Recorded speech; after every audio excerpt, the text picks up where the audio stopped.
प्रभो प्रिय सज्जन हो, सौराष्ट्रे सोमनाथच्च श्रीशैले मल्लिका अर्जुनम, उज्जयिन्यां महाकाल ओंकारं ममलेश्वरं, परल्याथ वैजनाथं डाकिन्याच भीमाशंकरं, सेतुवञ्जेतु रामेशं नागेशं दारुकावने, वाराणस्यं तु विश्वेशं त्र्यम्बकं गौतमीतटे, हिमालय तु केदारं कृष्णेश शिवालये, एतानि ज्योतिर्लिंगाणि सायं प्रातः पठेन्नर, सप्तं जन्मं कृतं पापं संस्मरेन विनश्यन्ति.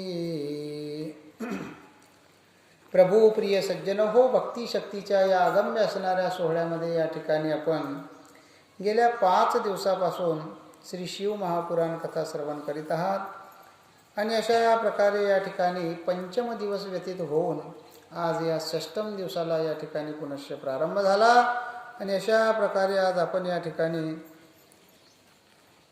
आज 12 ज्योतिर्लिंगांची कथा आपण या ठिकाणी श्रवण करू. नंदिकेश्वर महाराज या ठिकाणी सनत कुमारांसोबत संवाद करू लागले. गुरुदेव, आम्हाला आज आपण या ठिकाणी भगवान महादेवाच्या ज्योतिर्लिंग स्वरूपाची कथा सांगा.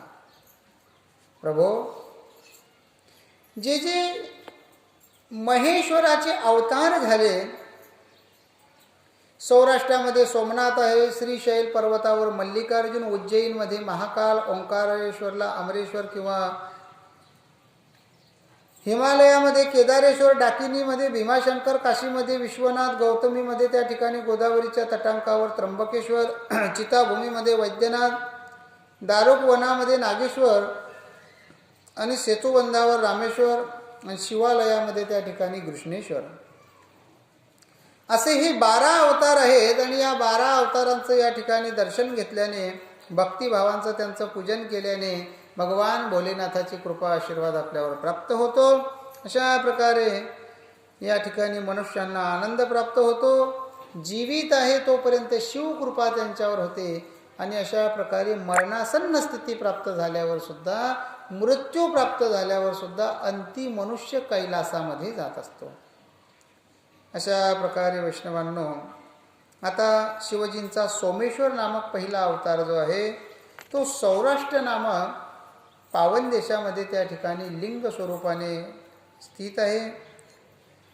हा अवतार या ठिकाणी मुख्यत्वे करून चंद्राचं दुःख नाहीसं करण्यासाठी धारण केलेला आहे. शिवलिंग महापापाचा नाश करणारा आहे आणि ही भुक्तिमुक्ती प्रदान करणारा असून, विशेष करून भारतभूमीमध्ये हे सौराष्ट्रातील शिवलिंग